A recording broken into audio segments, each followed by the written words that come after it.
For many in the African diaspora, coming to Ghana is more than travel. It's a journey of identity, history, and sometimes healing. But can visiting places connected to slavery truly bring healing, or does it raise even deeper questions? In this episode, we explore what Ghana's history means for diaspora today. But do you think that the year of return created opportunities for young people like yourself?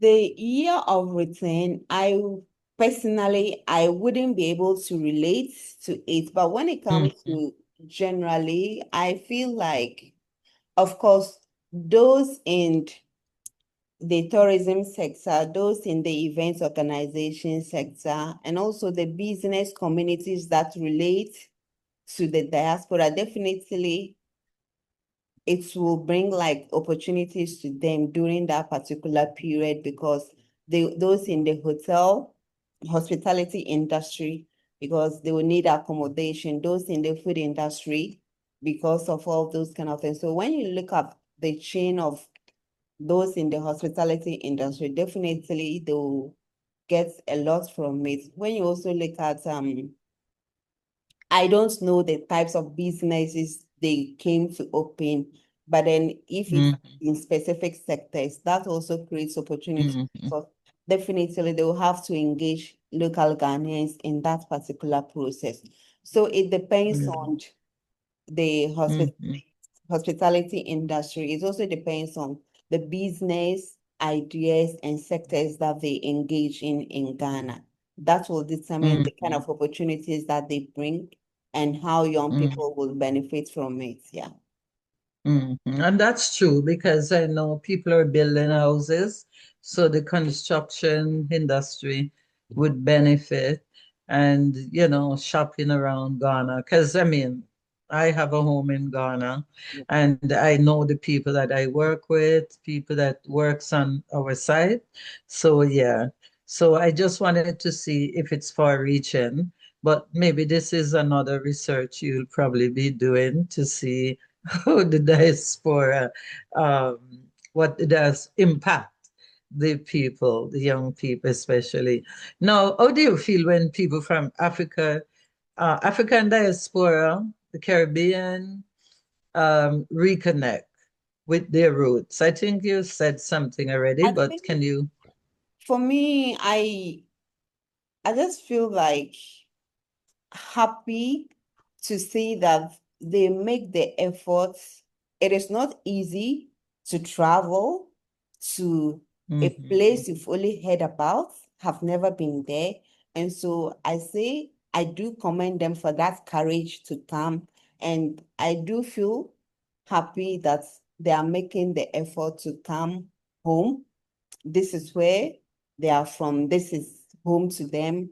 And I see them as brothers and sisters because, as you mentioned earlier, as Africans, there wasn't anything like Ghana, Burkina Faso, Mhm. Nigeria. It was just Africa, Mhm. one big place. Yeah. And so we are one, and it is sad under the circumstances that the African diaspora exists today. And for them to have the courage to come back to know where it's all began, what happened, and to make peace of the past and to find out their roots. And I think that is courageous. The one word that keeps coming to me is courage. And I think, yeah, they have the courage to do that. And I'm happy for them for taking the initiative, for making the commitment and having the courage and willingness to find out who they are, where they came from, and that is Mhm. something, yeah, Mhm. impressive. Yeah. Does the Ghanaians see the diaspora as foreigners or something else? Do you have any idea how they see the diasporans?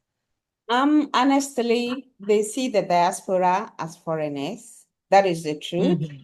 And it is not intentional or out of malice. It is out of ignorance of Mm. our relationship with the diaspora. We established Yeah. earlier that many the way history or slavery history is being taught in Ghana doesn't really, it's not into detail, it's not engaging, it doesn't promote experiential learning and also historical consciousness for Ghanaians to know that this was what happened to Mm, our ancestors. So we have family in the America, in the Caribbean, in Brazil, and elsewhere. They don't have that particular knowledge. And so they are not aware that the diaspora is part of Ghana, is part of Africa. It was mhm, like a cruel circumstance, a cruel situation that led them to be where they are today. But then Africa is home and we are cousins and family. That knowledge is limited. And so because of that mm, limited knowledge, they see the diaspora as not Ghanaians, as mm, foreigners, and that influence how they relate with the diaspora. And so if they have the information, and when you even look at the history, even colonization is not taught into details. Those who have the courage in Ghana to fight for freedom, for independence, and also it wasn't just, and it was more also like collaboration. The diaspora was also part of the independence struggle and all those kind of, so they don't know that particular history. And so when it comes to it, and when you don't know your relationship with someone and you see them, to you, they are strangers. mhm, And I understand why it hurts the diaspora. They know the history, they know the connection. They are coming home to reunite with their family in Ghana, but then they come and they are treated like foreigners, they're treated like strangers, and anybody else will feel hurt, and rightly so. mm, And so it is left with Ghana government who is in the international world trying to do the reconnections to look within locally. How are we creating awareness among local Ghanaians about this particular history, how they should engage with it, and the connections between the diaspora, who we want to come back home. And so if that mhm, bridge is not built, I think that kind of foreigner Ghanaians perceiving the diaspora as strangers or foreigners will continue to happen because they don't know that history. And that will continue to mar the relationship between Ghanaians and the diaspora because when they come home, yes, I understand the feeling that when you are in Ghana, you feel at home, you feel at peace, but also you need to interact with the people. And so the mhm, daily interactions too, if it is not handled well, definitely you will mm, feel hurt in the process and you will have a perception that may not be the true reflection of the local Ghanaians because you may think that it is done intentionally for a reason, but under normal circumstance, they just feel like you are a foreigner maybe because of how you speak, they feel like, oh, you are a foreigner and all those kind of things. So that is what I have to say about that. Yeah. mhm. My experience is different Okay. because I have run into people or met Ghanaians, and the first thing they'll say, "Where are you from?" And we're exchanging. And I'll say, "I'm Jamaican." And they said, "Oh, Jamaicans are Ghanaians. So they Okay. welcome you. And I have seen that. They have the musicians like Bob Marley and Yes, all the yes, Peter Tosh, yes, all those yes, yes, singers. yes. So they connected with those people.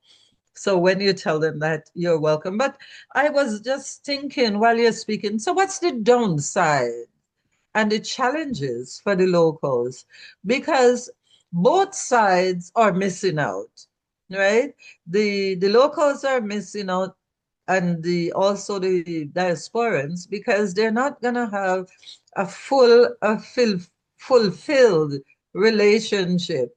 But the people that I have met, because I really hang with the locals. You know, I take the chocho. I don't basically just go in a car. I take the chocho. I ride on the motors, the bikes we call it, and you know, just hanging out, buying from the locals. I do that, so a lot of people know you.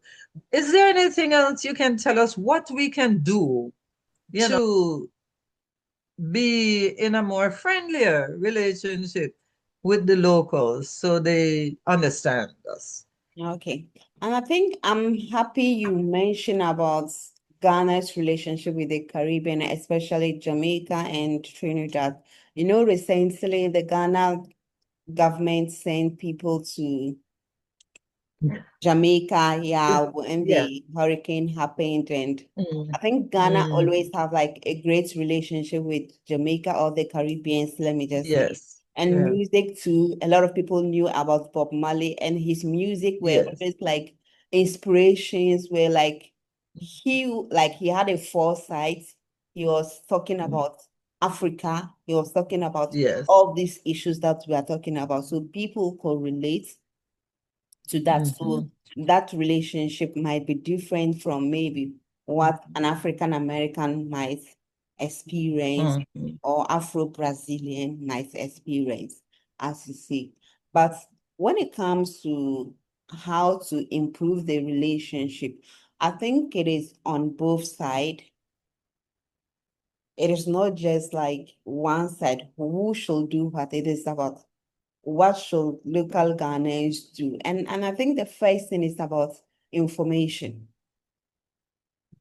The first thing is to know who is this person to me, Mm-hmm. because people are more receptive and open to receiving people, to welcoming people, to saying this is my brother, if they know your relationship. And that is where awareness, information, knowledge, that is where you can build trust between the Mm-hmm. diaspora and local Ghanaians. And so the first thing is for local Ghanaians to also be aware of the relationship that we have with the diaspora, how it came. And that is why we need to, for us to do that, we need to tell the truth about what happened. Mm, And yeah. the second thing is that we need to learn to go beyond what happened Mm-hmm. and see beyond the truth. We need to come and ask ourselves, what is it that we want as Africans? Mm-hmm. If you are looking for growth and development, if you are looking at reconnection, then we need to know what mistakes did we make in the past, which led us here. What is it that we Yeah. should do so that we should not repeat those past mistakes? Yes. You see, and in that sense, Ghanaians will know that, okay, we have a responsibility, whether your ethnic group or not were involved when it comes to the complicity in the slave trade or not. Then as long as we are here, this is home to us. We have the responsibility to welcome our brothers and sisters who are coming to find out who they are, to reconnect with their roots, to make them feel at Mm-hmm. home, to make them feel like you are welcome back home, so that they know that Yeah. this is where I'm wanted. This is where Mm-hmm. people feel like I mattered, I am valued. And that kind of feeling matters a lot, Yes. you see. Mm-hmm. And that is the second thing. And for the third thing or the last thing that I'll say is beyond that kind of thing, we need to look at what matters most to us as Africans. What is it that we can do so that people cannot take advantage of us. Because if we stand divided, keep blaming each other, we are still creating more opportunities for people to use us against each other the more. And so Mm. we need to be honest with each other. We need to see, where did we go wrong? Yes. What actions do we need to put in place? What have we learned? What actions do we need to put in place? How do we forge forward? Yes. Otherwise, Mhm. if we don't tell our story among ourselves, if we don't sit together to tell the Mhm. story, both sides, what we know, what we experience, I think people Mhm. can still use that kind of disconnect to pitch us against each other, and that is never going to help either the diaspora or those in Ghana. And so we need to Yes. also have that conversation like we are doing now. We need to have that honest conversation among us Yeah. so that we can move forward. And so when it comes to the diaspora too, I will see, yeah, we can't, we are building bridges. We are trying to reconnect, but be patient, be aware that many Ghanaians do not know the history. Those who know the history, how they relate with Mhm. you is different from those who don't know the history. Unfortunately, many within the communities who you are likely to interact with more in the markets and all those things, they may not know that history. And so Yeah. how, if they Mhm. get to know that, oh, you are from this particular place, how they will relate to you might be that of a local with a stranger or a foreigner. But if they sometimes they may see you, and if you don't tell them, they may not even know where you are coming from. They may think you are just Ghanaian until Yes, maybe that you is speak true. an accent that may Mhm. trigger them to know, oh, this accent is not Ghanaian. You may be coming from Mhm. somewhere, and they may ask you, Mhm. oh, where are you from? Till you say this. Otherwise, Mhm. if you are walking, you don't have an accent, you speak normal English, Mhm. nobody will know Mhm. that you are not Ghanaian. They'll treat you as Ghanaian. And that is the Mhm. fact. Yes. And so I Mhm. will say be patient, be try to, I know you have a lot in your plate emotionally and everything, and you have every right to feel whatever you want to feel, to do whatever you want to do, because it is not easy based on how far you have come and the resilience, the courage, and everything, and the desire to come home so that the ancestors will know that yes, they made it back. That is there. Mhm. But know that many Ghanaians, if they are aware of the history, then they can do better. We can do better. And so we can all come together to see how we can make sure that at both sides we are historically conscious and learn to unite as one African for the growth of African people. Mhm. Okay. And that's well said. Another little tidbits is that for me, I'm trying to learn a language, whether it's tree or ga.